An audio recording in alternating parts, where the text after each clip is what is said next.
Well, state. Oh, sir. Congratulations, Baba Lalude. Congratulations to Baba Lalude. Oh, Shaniye, oh, sorry. Oh, Shati Doni Moto. Oh, we bet you bet it away. Allah lo ṣe. And you fast and support Baba. Adupe. Temi Chebola, we are grateful. Anonymous, we are grateful. Everybody that supported Baba, we are grateful. Moto Baba ti joko. O je dúró tán. Ore. Mechanic right there, you go test everything. Can you go test it and confirm?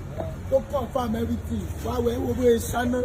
Bashibu. Shogola, God bless you. Bashibu too. Emma Bo. Mabo. Ashi Baba mi wa wo. Cha. Hey.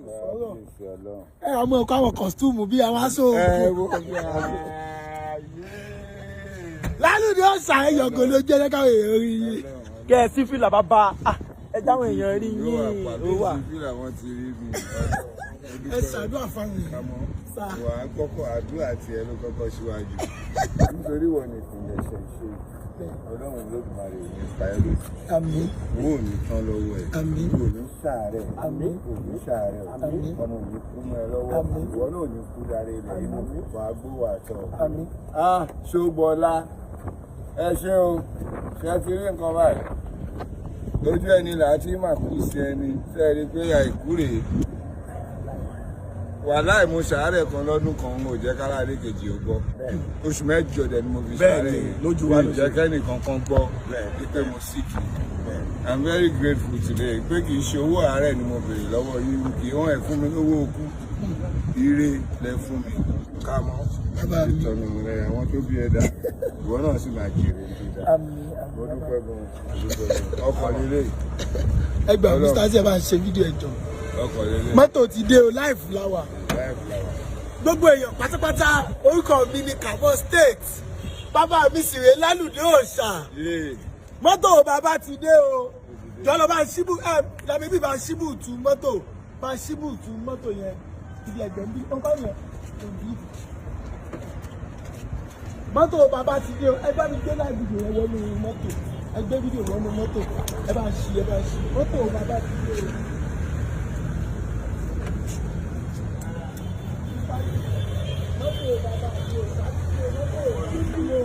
Ó mẹ́lẹ́lẹ́ o, mọ́tò ṣàtìlẹ́ o kọ̀ọ̀fáàmù ni o. Òòṣà ẹ kú orí, ẹ máa ṣí à fídíò yìí òòṣà ẹ kú oríire o. Lalude òòṣà. Congratulations Lalude. Lalude òòṣà. Inú bàbá dùn àdúpẹ́. Èní ni birthday mi, ladies and gentlemen. Inú mi lè dùn pé èní ọjọ́ birthday mi. Lélẹ́yìí ṣẹlẹ̀ Ọlọ́run ṣe o. Bàbá mi, ọ̀kadà ti dópin báyìí. Ó ti dópin. Lẹ́yìn ilé bẹ́ẹ̀sì látúrà fún mi. Ọlọ́run, lágbára Ọlọ́run. Ọ̀kadà ti dópin. Daddy, ẹ kú oríire, congratulations. Ẹ àṣà. Kọ́kọ́rọ́ ẹ̀dá náà. Kọ́kọ́rọ́ ẹ̀dá káyà fíjọ. Kọ́kọ́rọ́ ẹ̀dá, ẹgbẹ́ sí bàbá mi kọ́kọ́rọ́ ẹ̀. Bàbá Lalude ti di onímọ́tò. Bàbá mi ti di onímọ́tò gidi. Tó kún bọ̀ tó ṣáṣá. Ẹ̀yìn XL ni o. Kí ẹ̀ nìyí o. Kọ́kọ́rọ́ mọ́tò. Ẹjọ́ ìwé mọ́tò dà. Ìwé mọ́tò ti fún bàbá àwọn ìwé náà. Oṣù ìwé mọ́tò dà. Oṣù ìwé mọ́tò dà. Ó nìyí o. Wọ́n ní wọ́n pé kọ́ o. Wọ́n ní wọ́n pé 2002 ni mọ́tò wọlé 2003 ni bàbá rà. 2022 ló wọlé 2023 ni bàbá rà. Bẹ́ẹ̀ ni bó ṣe ti kájá. Àti ìfọmọ́tò bó ṣe dé follow come tire everything. Àti ìfọmọ́tò bó ṣe dé nìyẹn o.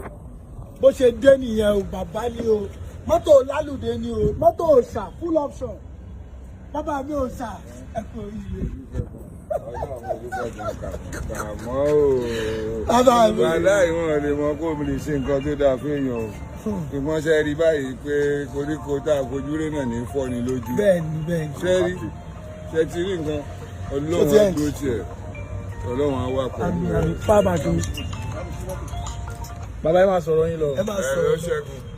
Ẹni kan pè yín padà. Ẹ pè mí padà. Bàbá òòṣà ti di onímọ́tò mi ìfẹ́ kí fídíò yẹn gùn jù mínítì wo la wà. 4 minutes okay tó bá ti ṣe dáṣe ká parí ẹ̀ bàbá mi ti ṣorí yóò ti àkàmọ́ dídé lẹ̀ bàbá mi rí pé ojoojúmọ́ ti bá ti rí ẹ̀ máa béèrè pé mọ́ mi ẹ̀ ń kọ́ bẹ́ẹ̀ ni ẹ máa ń béèrè èèyàn tó dáa ló bí ẹ̀ wọ́n ṣe nǹkan kan burúkú sílẹ̀ bó ti lè wù kó rí nǹkan tó dáa náà ṣe sílẹ̀ nǹkan tó dáa ló bá nǹkan tó dáa ló ṣe Ọlọ́run Olódùmarè ó máa dúró tiẹ̀ Ọlọ́run máa dúró tiẹ̀ Ọlọ́run máa dúró tiẹ̀ acting yẹn kò ní sú gbogbo ayé bí tiwa ò ṣe sú èèyàn kò ní sú gbogbo ayé mo dúpẹ́ lọ́wọ́ ẹ̀ gan kàmọ́ Ọlọ́run mo tún happy birthday rédè happy birthday gift rẹ àbẹ̀tẹ̀ ó wọ́n tẹ̀ Ọlọ́run sẹ́ máníjà bàbá tún ná mi lọ́wọ́ máníjà bàbá máa ń ná mi lọ́wọ́ ladies and gentlemen máníjà bàbá Lalude àbí báwo lọ́dún máníjà yìí. láńlọ́ọ̀dù mi nìyẹn o láńlọ́ọ̀dù yín nìyí òun ló fún mi nílẹ̀ tí mo kọ́lé sí. àwọn náà fún yín nílẹ̀ tá a kọ́lé sí wàhálà àtúnfẹ́ ṣe àwọn àtúnṣe ń bẹ̀. kò sí wàhálà gbogbo ẹ̀ la máa ṣe. Ọlọ́run lágbára Ọlọ́run ó skul yìí wọ́n ní wọ́n ń talẹ̀ wọ́n ń talé àwọn èèyàn bàbá náà dẹ̀ ni wọ́n ń ta block wọ́n ń ta àwọn náà fún yín nílẹ̀ jẹ́ kọ́lé yẹn tí mo wá kò sí wàhálà bàbá mo fi dá lójú gbogbo ilẹ̀kùn yẹn la máa ṣe. lágbára Ọlọ́run màá kọ́kọ́ fún yín lówó kan lé nìyẹn tẹ́lẹ̀ máa ra ètò sí mọ́tò tó yẹ yín lẹ́yìn yẹn owó àwọn ilẹ̀kùn yẹn náà a máa ṣe lé nìyẹn. àti owó celebration tó bá rí báyìí. àwọn ti dúró de wa. owó tẹ́ ti gbé wọlé o. kò sí wàhálà mi. Ọlọ́run ó ṣá ìrọ̀lẹ́ a máa wá fún bẹ́ẹ̀ dé. ó ṣá bàbá mi ò ṣá. bàbá ẹ kú oríire bàbá Ọlọ́run ló ṣe yìí ẹ kí gbogbo ọmọ Nàìjíríà kẹ́ ṣàdúrà fún mi. yes gbogbo ẹ̀yin tẹ́ kópa yìí àtẹ̀yin tẹ́ ń lérò láti kópa Ọlọ́run Olódùmarè á bùkún yín o ẹ ní kúkú òjijì ire ledolókè ire lẹ́ẹ̀mọ̀ rí o níre là á sọ̀rọ̀ àtàrí ire lẹ́ẹ̀mọ̀ rí o mo dúpẹ́ gan ẹ ṣé o gbogbo àgbáyé ni mò ń sọ congratulations baba thank you very much gapti nǹkan nu láti gbogbo ń bẹ o káṣíwá ń bẹ o mo fẹ́ lọ láìfù káwọn èèyàn rí bó ṣe ń lọ pé ọ́díò kọ́ o bàbá mi ò ṣáàtì gba mọ́tò o ọ́díò kọ́ o mo ní kí n máa sọ̀rọ̀ bí bàbá mi kọ́ ló lóòtú ní báyìí máa ń sọ̀rọ̀ ní ọ́díò kọ́ o bàbá sọ pé ọ́díò kọ́ o bàbá mi dáadáa ẹ kò rí i. mọ́tò lásán kọ́ mo gbà mọ́tò gidi. mọ́tò gidi bẹ́ẹ̀ ni mọ́tò gidi bàbá mi ẹgbà wọ́n bá mi ṣe fídíò yìí.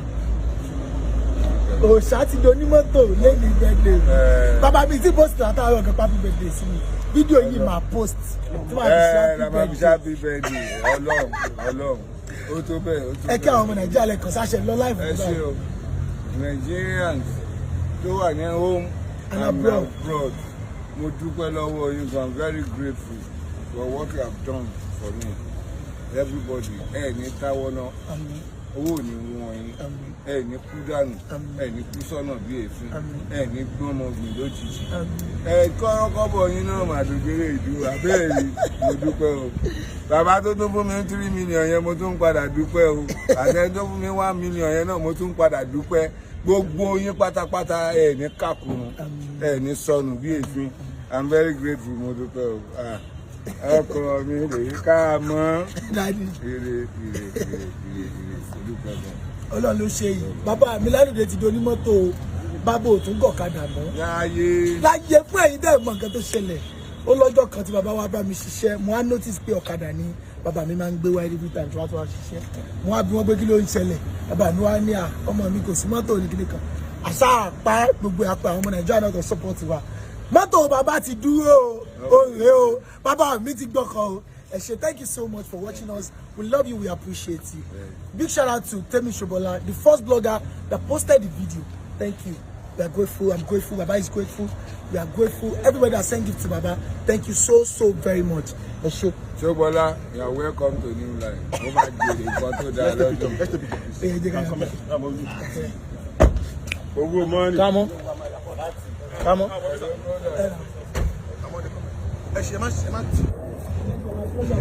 Bóyá bye.